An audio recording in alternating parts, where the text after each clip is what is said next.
அன்பிற்குரிய அல்லாஹுவின் நல்லடியார்களே, சகோதரர்களே, நம்முடைய பகுதிகளில் நடைபெறக்கூடிய பல்வேறு நிகழ்வுகளை பார்க்கிற பொழுது அதுல நம்முடைய சமூகமும் இன்றைக்கு பல சீர்கேடுகள் சிக்கி தவிக்கக்கூடிய சமூகமாக இருந்து கொண்டிருக்கிறது. பொதுவாக இஸ்லாமிய மார்க்கம் மனித வாழ்க்கைக்கு தேவையான அத்துணை விஷயங்களையும் வழிகாட்டி இருக்கிறது. ஒரு மனிதன் பிறந்ததுல இருந்து அவன் மரணிக்கக்கூடிய கடைசி காலகட்டம் வரை என்ன செய்யணும், என்ன செய்யக்கூடாது, என்ன செஞ்சா அவனுடைய உலக வாழ்க்கை சிறப்பா இருக்கும், மர்ம வாழ்க்கை சிறப்பா இருக்கும், என்னது ஒரு மனிதனுடைய வாழ்க்கையை நாசமாக்கும் என்ற அவ்வளவு விஷயங்களையும் அல்லாஹு தஆலா நமக்கு அழகான முறையில வழிகாட்டி இருந்தும் இன்றைக்கு நம்முடைய சமுதாயம் பல நேரங்கள்ல இஸ்லாத்தினுடைய சட்டங்களை ஒழுங்காக கவனிப்பதில்லை. அதற்கு உதாரணத்துக்கு சொல்வதாக இருந்தால், கடந்த வாரம் மயிலாடுதுறை மாவட்டத்தில் நடந்த ஒரு நிகழ்வு. போலீஸ் ஸ்டேஷன்ல நம்முடைய சமூகத்தை சேர்ந்து சில பெண்கள் போய் மனு கொடுக்கறாங்க. ஆண்களும் அங்க போலீஸ் ஸ்டேஷன் வாசல்ல நின்று ஒரு போராட்டத்தில் ஈடுபடுவதை போல தங்களுடைய கருத்தை மக்களுக்கு மத்தியிலே பதிவு செய்கிறார்கள். அதை நாம சமூக வலைதளங்கள்லையும் பார்க்க முடிகிறது, செய்தி சேனல்கள்லையும் பார்க்க முடிகிறது. அந்த செய்தியினுடைய சாரம்சம் என்ன? என்னை இந்த இஸ்லாமிய சமூகத்தில் உள்ள ஒருவன் ஏமாற்றி விட்டான், என்னை மட்டுமல்ல என்னை போல ஒரு 10 பெண்களை ஏமாற்றி இருக்கிறான். நான் ஆரம்பத்தில் என்னுடைய ஒரு பெண் நண்பர் மூலமாக இவருடைய ஒரு பழக்கம் கிடைத்தது. அவர் என்னிடத்துல போன்ல பேசினாரு. அப்படி போன்ல பேசக்கூடிய அந்த பழக்கம் அது அப்படியே நாளடைவில் அதிகமாக ஆகி அதிகமாக போன்ல பேசி அவன் எதையெல்லாம் என்கிட்ட கேட்கிறானோ அவன் கேட்கக்கூடிய பொருளாதாரத்தை எல்லாம் கொடுக்கிறவனா இருந்தேன். ஏன்னா கஷ்டமா இருக்கிற நகையை கொடுன்னு கேட்டான், தந்துருவன்னு சொன்னா நகையை கொடுத்தேன்.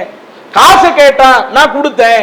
பின்னாடி எல்லாம் தந்துருவன்னு சொன்னா, ஆனா கடைசி என்னுடைய நகைகள் அதிகமாக ஏமாற்றி விட்டான்.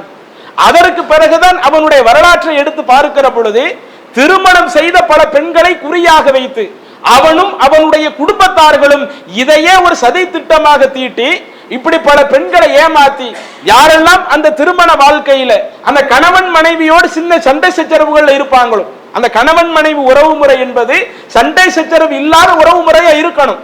அதுல யாரெல்லாம் சண்டை சச்சரவுல இருப்பாங்களோ அதை அறிந்து கொண்டு சம்பந்தப்பட்ட பெண்களிடத்துல பேசி ஆறுதல் சொல்ற மாதிரி சொல்லி அவங்களிடத்துல இருந்து நிறைய பொருளாதாரத்தை எடுத்திருக்கிறான் என்கிற அந்த செய்தியை நாம செய்திகள்ல பார்க்கிறோம்.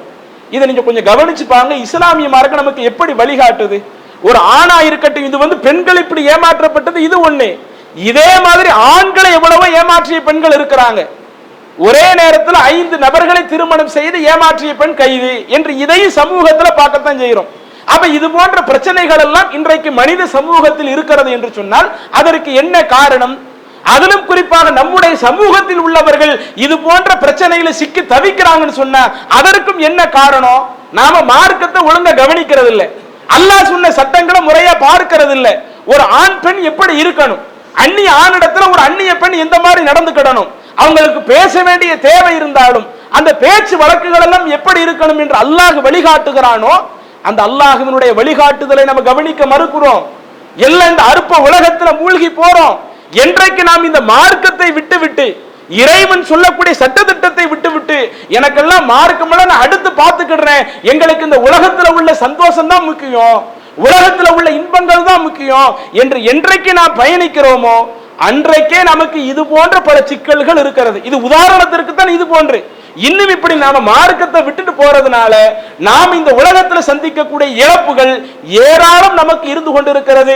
இதை முஸ்லிம்கள் சரியான முறையில் புரிந்து கொண்டு அல்லாஹ் தன்னுடைய திருமறையில் சொல்லுகிறானே, யா அய்யுஹல்லதீன ஆமனு, அல்லாஹ்வை நம்பிய மக்களே, உதுகுலு ஃபி சில்மி காஃபா, நீங்கள் இந்த மார்க்கத்தில் உங்களை முழுமையாக நினைத்துக் கொள்ளுங்கள், வலா தத்தபிஉ ஹுத்வாத்தி ஷைத்தான், இந்த மார்க்கத்தில் நீங்கள் இருந்துவிட்டு ஷைத்தான்களுடைய அடிச்சுவடுகளை பின்பற்றி நடந்து விடாதீங்க, முழுக்க உங்களை மார்க்கத்தில் நினைத்துக் கொள்ளுங்கள் என்று அல்லாஹ் வழிகாட்டுகிறானே.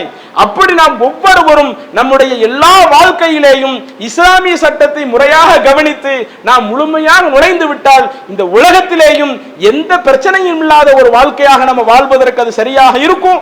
மறுமை நாளிலேயும் அல்லாஹ்விடத்தில் அதிகமான கூலியை பெற்று சொர்க்கம் செல்வதற்கு அது ஒரு வாய்ப்பாக இருக்கும்.